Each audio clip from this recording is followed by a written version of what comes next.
I've just been woken up and told that instead of moving out at first light, like we did this morning, we're going to be getting up at 3 o'clock, 0300, and moving back to the village where we were in yesterday. And we're going to be moving in now with both platoons on a seize operation, and we're going to be taking the village by force. So obviously, people are nervous about it, because of all the fighting that was yesterday. And they're excited, because it's going to be a very interesting day, I think. So I'm going to go to sleep now, because there's not much time before 0300, and we'll see what happens. It's not long before we're all up and preparing ourselves for the long day ahead. We then take positions on the outskirts of the village. Sorry that you can't see anything at the moment. You can't use any light, obviously, because we're just outside the village now. Pretty nervous because the Taliban are in there, and we're going to be basically advancing until they start firing at us. As the sky begins to lighten with the impending dawn, we make our way into the village. So we're just outside the village now. We're at the first compound, just waiting up, and then we're going to move further into the village itself. A radio message comes through from the Estonian snipers who are watching our progress.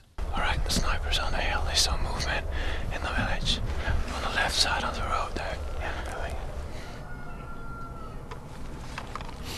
We occupy the first compound, and wait here while 2nd Platoon push into the compounds on the other side of the village. Captain Rob Jules speaks to one of the local men, who's talking about how the Taliban operate. They said they didn't live here at night, they just come here during the day to fight. No, just living here. As the sun begins to rise, we get reports of activity further on in the village. Jules, just had from the snipers on the high ground, basically they can see what looks like women and kids leaving out the back end of the village. Like the fighting the day before, the departure of women and children often signifies that the Taliban are preparing to attack. Whilst 4 motorbikes and a large group of people move to the northwest end of the village. So at the moment we're still in a compound waiting to push further into the village. As you heard, the women and children are leaving the village to the north. They're being shepherded out by large groups of men, and also guys on motorbikes are coming from the northwest. So it looks like something's going to kick off. We move deeper into the village, clearing one compound at a time. I just came through. They're ready in the houses for us, and near the schoolhouse for the QRF and the fire support team. When we go along, guys, you need to be aware of what's around you, yeah? Chances are it'll kick off close. Last time it was about 30 metres, alright? So if those guys are moving, you've got to be covering the compounds as you're going, or else attack will get taken on. While we move up to the next compound, 2nd Platoon, who are on the other side of the village, make an interesting discovery. They found a room and a compound and its toppers with training manuals, pictures of the grenades, how to throw the grenades, and just normal TTPs. We also received some information from a local man. Claim that bigger part of the fighters here are from Pakistan, and afterwards he said that the local Taliban commander here is recruiting fighters from Pakistan and accommodating them in this village here. As we begin to push forward, the Taliban open fire on us. Incoming on our call sign here now. Let's get yourselves in some cover, boys.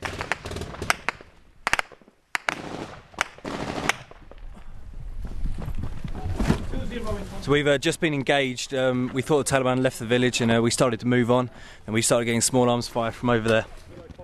Giles! Giles, with me! Being the fire support controllers, it is important that Rob and Pete get forward to view the enemy positions so that they can accurately call in artillery fire. Compound Lima 8 Tango. Come here! I move up to where the Estonian soldiers of 1st Platoon are engaging the enemy. So as you hear the snapping sounds you hear over us, incoming small arms fire from the Taliban, who are several hundred metres behind this wall, firing us. So you can hear the bullets going over our heads, stuff like that. At the moment we're pinning them down, so we can then call in artillery. So we can then call in artillery and take them out. So yeah, keep you posted. Having spotted the enemy's position, Rob then warns the Estonian soldiers that he's calling in artillery fire.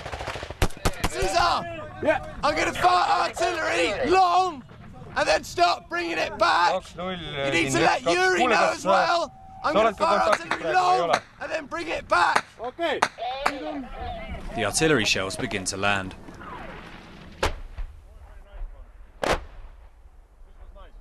So we've just had 10 lands, 10 artillery rounds land. The enemy have fallen silent for now, so we might have got them. We're just waiting to confirm now. We're going to drop a couple more on their position just to make sure. But yeah, they've fallen silent for a while now. Estonian soldiers then move up to the compounds where the enemy were firing from and begin to clear them.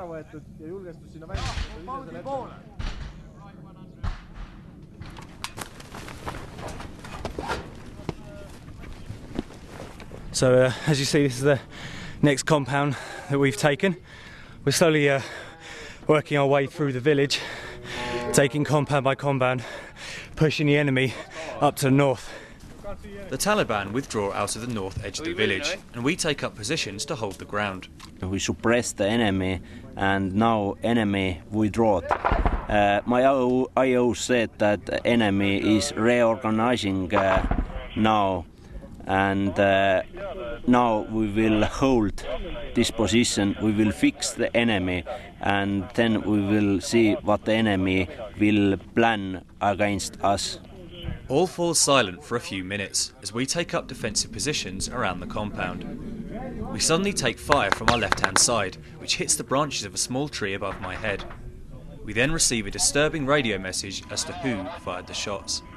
A radio conversation that one of the Taliban fighters is a young boy aged from 10 to 12, dressed in black clothing, using a automatic rifle. So they're using children to fight? Yeah, that's what it seems like. We've just been informed that the fire that obviously came down the alley and went above our heads was from a group of 4 or 5 boys, you know, between the ages of 10 and 12 roughly, who had like some machine guns and AKs, and they were firing at the compounds that we were occupying. You know, I mean, the fact that the enemy are using small boys to fight for them, you know, really, you know, I don't know what to say to that. Having fired a couple of shots, the Taliban withdraw once again. At this time, we are not going to be holding the village on a long-term basis, which makes me wonder why we bother pushing the Taliban out when they can just come back in the moment we leave. Rob explains.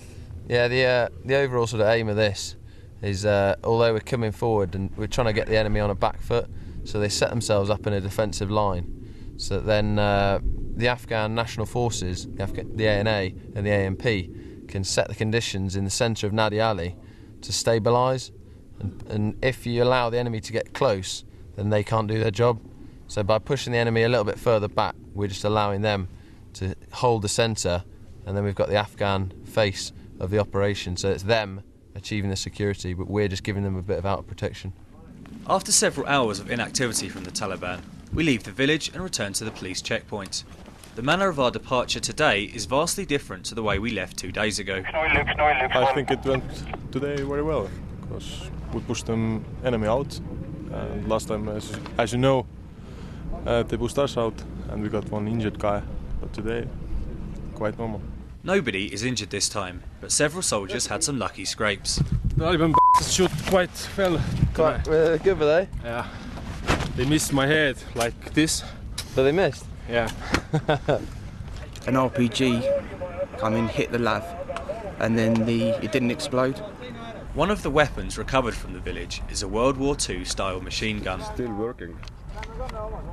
It's been pretty intense so far, you know, obviously all 3 days of the operation so far we've been under fairly heavy contact from the enemy, but you know, it's great that nobody has been seriously injured. You know, the only injury we've had was the gunshot wound to the calf that the medic guy had, and he's been medevaced fine out of here.